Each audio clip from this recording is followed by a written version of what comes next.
Le drame des leaders politiques camerounais victimes des extrémistes de leur village. C'est l'intitulé d'un post de Christian Ntimban Bomo Société Civile Critique sur sa page Facebook. La suite, dans un instant. Cliquez sur le pouce bleu et activez la cloche de notification pour ne manquer aucune de nos futures publications. Voici les détails de son post dans son intégralité. Le drame des leaders politiques camerounais victimes des extrémistes de leur village. Un Amadou Ahidjo, le premier président du Cameroun, homme affable, ouvert à toutes les tribus et qui parlait des langues sudistes dont l'Ewondo avec perfection, mais qui, arrivé au pouvoir, deviendra le propriété d'une caste de ses frères Fulbé à l'exemple du célèbre Moussa Yaya. Il quitta le pouvoir malgré sa grande idée de la nation camerounaise avec l'appellation sous cap de président des Aouka. De Ruben Oumniobe, homme ouvert à toutes les tribus camerounaises, choisi entre autres comme le révélera Assalé pour diriger l'UPC, parce qu'il faisait l'unanimité, sans considération de tribu. Mais, il mourra dans le maquis, entouré d'une cohorte de ses frères Bassa. Au point où, jusqu'à nos jours les militants oupécistes de la tribu Bassa se sont appropriés comme un droit successoral de la gestion de ce parti nationaliste, qu'ils considèrent comme leur héritage. 3 Paul Biya, de nombreux témoignages de ceux qui l'ont connu avant 1982 comme un haut commis de l'État ouvert à toutes les tribus du Cameroun. Il avait même interdit à ses frères Boulou de s'adresser à lui en Boulou relativement aux affaires de l'État. D'ailleurs peu de Boulou l'avaient vu de leurs propres yeux, y compris à Vomeka dans son village. En près de 39 ans de présidence, aucune visite dans son département d'origine. C'est pourquoi Germaine Ahidjo a pu déclarer qu'Ahidjo avait remis le pouvoir à Paul Biya, entre autres, parce qu'il n'était pas tribaliste et qu'il faisait souvent 3 ans sans aller dans son village. Malheureusement, dès qu'il est monté au pouvoir, une clique d'extrémistes Betty Boulou, apôtre du fameux « C'est notre pouvoir », ont constitué une haie de protection du frère du village, à travers le fameux cercle des frères de la forêt équatoriale appelé Essigan avec en tête de proue les Féucema Basile, Monseigneur Jean Zoa, Joseph Owona, Ferdinand Oyono. Paul Biya était devenu la propriété des Bétis, leur héritage comme ils aimaient à le dire. Résultat des courses, aujourd'hui leurs héritiers ne manquent pas de qualifier Paul Biya de patriarche Béti en lieu et place de président de la République. De nombreux autres Camerounais frustrés, y compris ceux qui font semblant de soutenir Paul Biya, considèrent son régime de clanique et tribal Béti.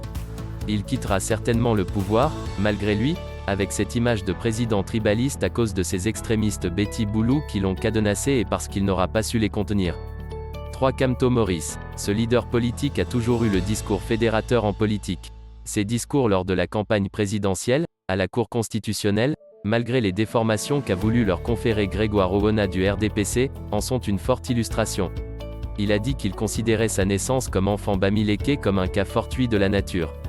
C'est pourquoi, s'il lui était donné, à lui, même par concours, de naître Boulou, Bassa, Nanga et Boko, il n'y trouvera aucun inconvénient. Maurice Kamto a rassemblé autour de lui, l'intelligentsia camerounaise toute origine confondue, pour impulser une dynamique inclusive de changement au Cameroun. C'est un intellectuel, qui veut apporter la modernité à son pays.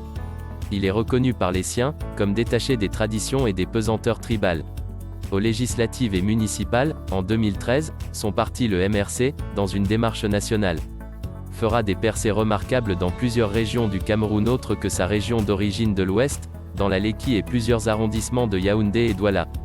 Puis 2018, il revendique sa victoire à l'élection présidentielle, il a le vent en poupe, c'est le moment où des mouvements extrémistes des fameux frères du village, dormant avec à leur tête Patrice Ganang se constitueront pour en faire la propriété du village. Il a beau les dénoncer, pas question. Ils imposent Kamto comme le frère du village qui va aussi prendre le pouvoir. Ces extrémistes d'un activisme débordant ne veulent pas de nom Bamileke. Par leurs agissements maladroits, amplifiés et exploités par le pouvoir, ils réussissent malheureusement à contrarier et à remettre sérieusement en cause l'image de Maurice Kamto, leader de tous les Camerounais, obligeant celui-ci à réaffirmer régulièrement son amour pour tous les Camerounais. 4 Cabral Libi, au départ, acteur social et de la société civile, luttant pour les causes citoyennes justes, avant de devenir homme politique. Les Camerounais de toute origine le lui rendaient aussi.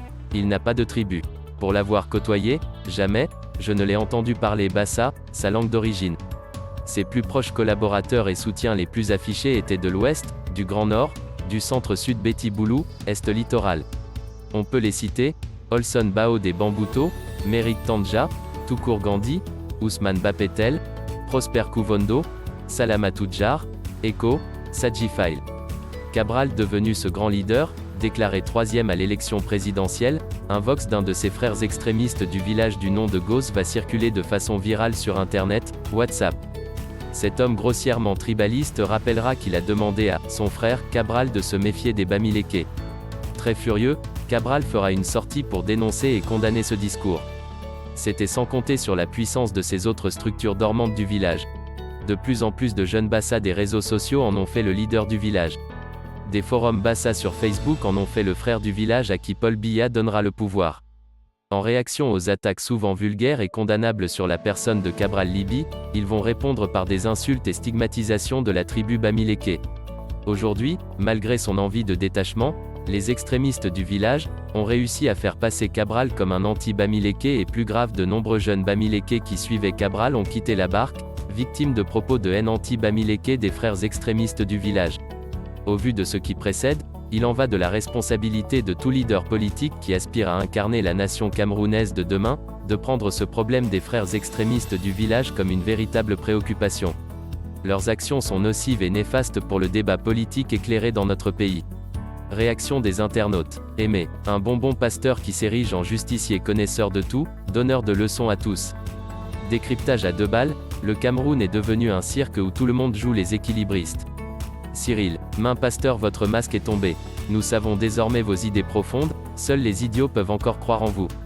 Non à la manipulation. Patient. L'auteur lui-même reconnaît que les leaders politiques mentionnés n'ont jamais été animés par le cancer qu'il décrit. Mieux, ils s'en sont toujours, individuellement désolidarisés. D'où vient-il que c'est eux qui doivent être responsables des errements des autres? Les fameux extrémistes? Arnold, Maître Christian Bomo Ntimban. Observons ces quelques faits et argumentons ensemble. Ceci devrait normalement vous amener à relativiser votre développement dans ce texte. Élection présidentielle 2018. Paul Biya 100% dans le DJA et Lobo. Cabral Libi plus de 70% dans le Nyongue-Ekele. Maurice Kamto moins de 40% dans les hauts plateaux. Il s'agit ici évidemment de leurs résultats électoraux dans leur département d'origine. Au regard de ces chiffres, où trouve-t-on finalement ceux qui votent le plus, le frère du village?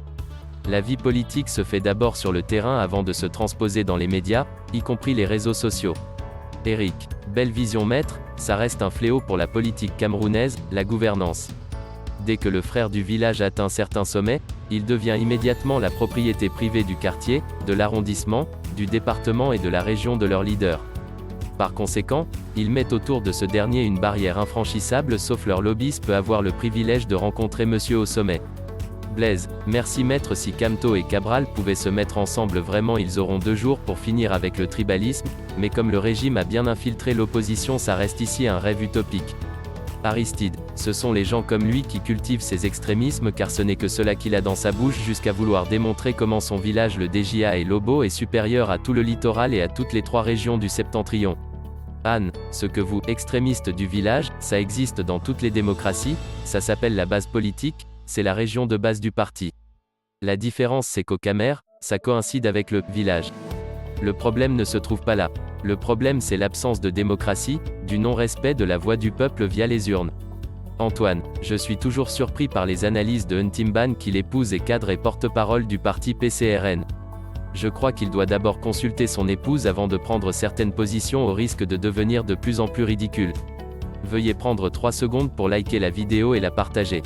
N'oubliez pas de vous abonner à la chaîne YouTube Camer TV Info. À bientôt pour de nouvelles publications.